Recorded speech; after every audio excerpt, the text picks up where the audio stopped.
Shu kunlarda kuz-qish mavsumiga tayyorgarlik ishlari avj pallasiga kirdi, ammo ayrim hududlarda infratuzilma holati, energiya ta'minoti va ijtimoiy soha obyektlaridagi kamchiliklar hamon dolzarbligicha qolmoqda. Mazkur masalalarni tahlil qilish va amaliy yechimlar taklif etish maqsadida tadbirkorlar va ishbilarmonlar harakati O'zbekiston Liberal demokratik partiyasi tomonidan kuz-qish mavsumiga tayyorgarlik, muammolar, ularning sabablari va hal etish choralari mavzusida Taraqqiyot nuqtasi munozara klubining navbatdagi soni tashkil etildi. Uchrashuvda iqtisodiyot tarmoqlari, ijtimoiy soha obyektlari va ko'p qavatli uy-joy fondlarini kuz-qish mavsumiga tayyorgarlik holati, energetika va kommunal xizmatlarning barqaror ishlashini ta'minlash yo'nalishidagi qilingan ishlar, mavjud muammolar va ularni bartaraf etish bo'yicha ko'rilayotgan choralar muhokama qilindi. Asosiy e'tibor mavjud muammolarni yashirishga emas, balki ularni aniqlash va samarali yechim topishga qaratildi. Avvalgi yildagilarga qaraganda bu yilgi tayyorgarligimiz hajmi ancha katta bo'ldi. Ko'proq bu mablag'ga borib taqaladi. Bu tomondan bizda hozir muammo yo'q. Bizga kerakli bo'lgan barcha materiallar va butlovchi qismlarni qancha so'rasak, shuncha holatda bizga yetkazib berishyapti. Bundan muammolar yo'q hozir. Bu yil qattiq issiq bo'ldi. Iste'mol qishdagidan ko'ra oshib ketdi. Bu uni hamma ham kutmagan edi. Shu narsalarni e'tiborga olgan holda bizda shunga qarab tayyorgarlik ko'rildi. Ya'ni mana aytaylik, mahallada transformator punkti turibdi. Mana shu transformator punkti ma'lum bir iste'molchini yuklamasiga moslangan. Hozir iste'mol ham keskin oshib ketdi. Mana shu yozda bo'lgan holatdan keyin biz shuni e'tiborga olgan holda o'sha transformator punktidagi transformatorning quvvatini katta quvvatlisiga almashtirish ishlarini amalga oshirdik. Ayrim joylarda esa shu transformatorning yoniga yana qo'shimcha transformator punktlarini o'rnatdik. Undan tashqari ayrim joylarda kuchlanish past bo'ladi, aholidan shikoyat bo'ladi. Masalan, 180 volt deydi, 220 ni o'rniga. Ularni o'rganib chiqdik. Bu bo'yicha ishlar hali ham davom etyapti. Agar 10 yil oldingi iste'mol bilan bugungi iste'molni farqini oladigan bo'lsak, keskin oshib ketdi iste'mol ham. Aholi, xonadonlar soni o'sib boryapti. Boshqa firmalar, turli xil korxonalar o'sib boryapti, iste'mol oshib boryapti. O'shanga qarab bizda ham buni ish hajmi ham oshadi. Hali kerakli bo'lgan material va butlovchi qismlarga bo'lgan talab ham oshib boradi.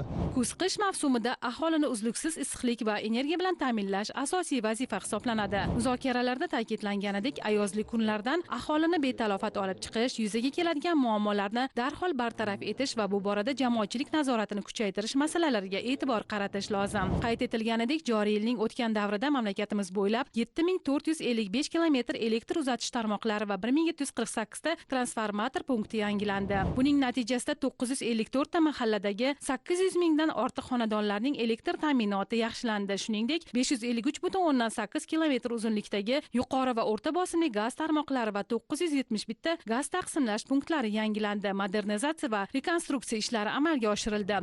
Aholi iste'molchilarini gaz ta'minotini yaxshilash borasida amalga oshirilayotgan ishlarimiz 250 ming 15 ta iste'molchilari 3 bosqichli gazlashtirish tizimidan 2 bosqichli gazlashtirish tizimiga o'tkazilish bo'yicha reja belgilangan bo'lsa, bugungi kunga kelib mazkur yo'nalish bo'yicha topshiriq ortig'i bilan bajarildi va 301 mingta iste'molchilarimizni 3 bosqichli tizimdan 2 bosqichli tizimga o'tkazildi. Bu jarayon boshlangandan beri hozir qariyb 1,4 million iste'molchilarimizni shu 2 bosqichli tizimga o'tkazish imkoniyatiga ega bo'ldik va hududgaz ta'minot aksiyadorlik jamiyati tomonidan mazkur yo'nalish kuz-qish mavsumiga tayyorgarlik ko'rish jarayonlari yakuniga yetkazilishi bilan to'xtatib qolinmoqda. Bu jarayon yil 12 oy davomida davom ettirish imkoniyatiga ega bo'lamiz va 100% kuz-qish mavsumida iste'molchilarimizni tabiiy gazga bo'lgan ehtiyojlarini qoplash borasida avariyaviy holatda vujudga kelgan taqdirda tezkorlik bilan ularni bartaraf qilish borasida ishlarni tashkillashtirish uchun zaruriy choralar ko'rib berilgan. Bugungi kunda O'zbekiston Respublikasida umumiy 4280 ta ko'p kvartirali uylar mavjud. Hozirgi kunda 16029 ta ko'p kvartirali uylar issiqlik energiyasiga to'liq ulangan. Bu umumiy foizi 36,2 dan kelib chiqadi. Asosiy maqsadimiz aynan issiqlik energiyasini aholiga uzatish. Ko'p kvartirali uylarda bugungi kunda individual issiqlik punktlari joriy etilmoqda. Har yili takrorlanadigan masala bu is gazi fojiasi. Bu o'tgan yilning o'zida ham juda ham ko'pchilik bu o'sha is gazini oqibatida vafot etdi. O'tgan yili O'zbekiston Liberal Demokratik partiyasining tashabbusi bilan ogoh bo'ling is gazi aksiyasi doirasida is gazini aniqlaydigan detektorlar o'rnatib berildi. Bu homiylar hisobidan, partiyaning o'zini faollari hisobidan va hamkor tashkilotlar bilan birgalikda shu narsa tashkil qilindi. Biz aksiyamizni yana birgalikda davom ettiramiz. Yangilangan konstitutsiyada O'zbekistonning ijtimoiy davlat deb e'lon qilinishi va davlatning ijtimoiy majburiyatlarining ortishi partiya dasturida ham o'z ifodasini topgan. Shu bois O'zbekiston Liberal Demokratik partiyasi aholi manfaatlarini himoya qilishga yo'naltirilgan tadbirlarga alohida e'tibor qaratmoqda. Partiyaning is gazdan ogohlantiruvchi qurilmalarni bepul o'rnatish bo'yicha tashabbusi ana shu maqsad yo'lidagi amaliy qadamdir. Loyiha doirasida ijtimoiy himoya yagona reyestriga kiritilgan 10 mingdan ortiq fuqarolar xonadonlariga is gazdan ogohlantiruvchi qurilmalar bepul o'rnatildi.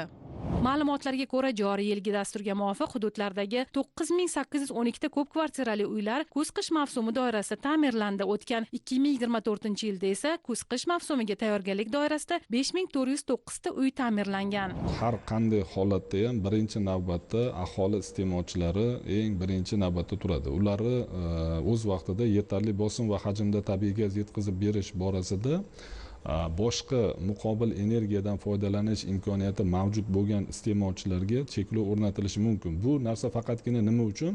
Xalqimizni o'z vaqtida yetarli bosim va hajmdagi ular ehtiyojlarini to'laqonli qoplash maqsadiga qaratiladigan narsa. Bu o'sha xalqimizga qulaylik yaratish maqsadida qilinishi mumkin. U bundan boshqacha holat bo'lishi mumkin emas. O'sha ehtiyoj oshib ketgan vaqtlarda shunda ham faqatgina xalqimizni o'z vaqtida energiya resurslariga bo'lgan ehtiyojlarni qoplash maqsadida cheklov o'rnatilishi mumkin. Munozara davomida partiya vakillari qator takliflarni ham ilgari surishdi, xususan energiya tejamkor qurilmalardan foydalanish, kommunal xizmatlarda raqamli nazorat tizimini yo'lga qo'yish hamda aholini xabardor qilish mexanizmlarini takomillashtirish bo'yicha fikr-mulohazalar bildirildi. Munozara davomida mutaxassislar sohaga oid qator muammo va kamchiliklarni ham muhokama qilib, ularni bartaraf etish yuzasidan o'z takliflarini bildirib o'tishdi. O'zimizni necha yillardan beri ishlab kelayotgan issiqlik elektr stansiyalari misol uchun 1 kilovat ishlab chiqarilgan energiyaga grammlab hisoblaymiz yoqilg'ini. Yoqilg'imiz yetarli deganimizda ham 1 kilovat issiqlik energiyasiga 400-460 gram, 450 gram shartli yoqilg'i ishlatiladi. Hozirgi kirib kelayotgan bu gaz turbinalari yoki bo'lmasa bu gaz qurilmalari hayotimizga shiddat bilan kirib kelyapti. Mana bu texnologiyada misol uchun 265 gram, 260 gram shartli yoqilg'i ishlatiladi o'sha 1 kilovatni olish uchun. Mana tejamkorlik qayerda ketyapti? Chunki hamma narsa aylanib borib yoqilg'iga taqaladi. Zaxirada ko'mirimiz ko'p, gazimiz bor, ammo lekin uni samarali ishlatishni bilamizmi? Mana masala qayerda? Bu boylik bizaniki, hammasi o'zimizniki. Har bir odam agar tejab ishlatsa, umri uzayadi. Bizani yer osti, yer usti boyliklarimiz, zaxiralarimizni umri uzayadi. Aholi turmush tarzini yaxshilash uchun asosiy birinchi masala demak kommunal xizmatlarni ko'rsatish. Aholi daromadining deyarli 50-60% kommunal xizmatlarga sarf bo'ladi. Ana bu demak kommunal xizmatga sarf bo'lgandan keyin aholimiz bilish kerak. O'ziga berilayotgan shu kommunal xizmatlar qanday darajada issiqlik berilyapti, elektri, suv ta'minotimi va hokazo hammasi. Demak, endi bu xorijiy tajribalardan bitta namunasini aytib o'tadigan bo'lsak, aynan kvartiralarda yashovchi iste'molchilar o'ziga berilayotgan har bir elektrdan tortib, suv ta'minoti, qolaversa mana shu issiqlik energiyasini qancha miqdorda berilishi-yu, shunga loyiq misol uchun haq to'lanish haqida ma'lumotga ega bo'ladi. Ana buni demak baholash deyiladi. Issiqlik bilan ta'minlash tizimlarini baholash tarifikatsiyasi. Hozirgi kunda hammamizga sir emas, mana shu elektrda ham, qolaversa gaz ta'minotida ham tarifikatsiya bo'ldi. Tarifikatsiya ham ma'lum bir bosqichda aholidan energiyadan foydalanishni madaniyatini ozgina oshirishga sabab bo'ldi. Chunki o'zini cho'ntagini o'ylagan aholi undan kamroq foydalanishim kerak degan masalani oldiga qo'yila boshladi. Mana 7-qavatga, 10-qavatga suv chiqmasligi, issiq suv yetmasligi yo boshqa. Hamma joyda mutaxassis kerak. Chiqmasdan iloji yo'q. 50 qavatli binolar quryapmiz, chet ellarda undan ham yuqori binolar bor. Buni ilmiy tomondan ham bu oddiy mutaxassislarimizga juda ma'lum narsa. Buni chiqmayapti deb bundan muammo yaratish noto'g'ri. ayniqsa infrastrukturadagi ishlarimizni tadbirkorlarga, xususiy tadbirkorlarga berib yuborish yoki boshqa qilish men qarshi emasman. Men shunga qo'shimcha qilib aytmoqchi bo'lgan joyim, mutaxassislarga berish kerak.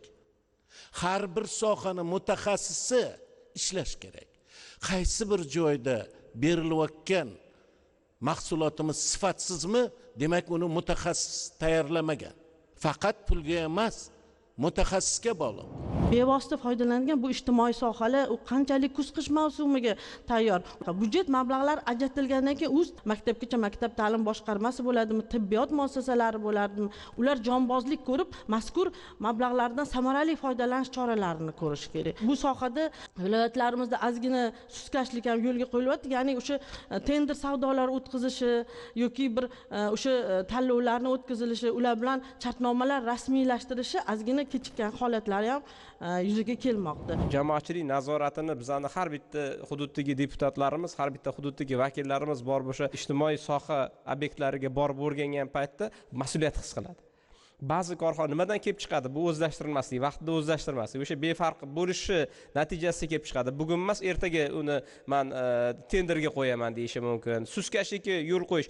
Agar uni bizni partiya sifatida yoki jamoatchilik deputatlar, jamoatchilik vakillari sifatida, xalqi vakillari sifatida borib so'raydigan bo'lsa, shu ishi yanada samarasi ortadi. Natijada o'zimizning xalqimizga va o'sha maktabda o'qiyotgan farzandlarimizga, kasalxonalardagi bemorlarimizga yaxshi sharoit yaratishga xizmat qiladi. Tan olishimiz kerak, tarmoqlarimizni 60-50% dan oshiqrog'i eskirgan. Bu ko'p yillar davomida bunga e'tibor berilmagan yoki o'sha yong'in chiqqan joyga borib ishlangan otryad. Bu qanaqadir bosqichma-bosqich yangilab borilmagan. Juda ham eski 40-50 yillik tarmoqlardan foydalanib kelyapmiz hozirgacha. Buni hammasini bittada yangilab, bittada energiya sifatida yetkazib berish sifatini ta'minlab bo'lmaydi. Bularni hammasini sifatini to'g'rilab olishimiz uchun ta'minot tizimidan sekin-sekin davlat chiqishi kerak. Ya'ni buni bosqichma-bosqich bozorga o'tib, bu yerga xususiy tadbirkorlarni olib kelgan holda o'sha sifatni nazorat qilishga erishishimiz mumkin deb o'ylayman. Taraqqiyot nuqtasi klubi bu ochiq muloqot, tahlil va yechimlar maydoni. Bu yerda bildirilgan har bir fikr, tashabbus va taklif amaliy islohotlar sari qadamdir.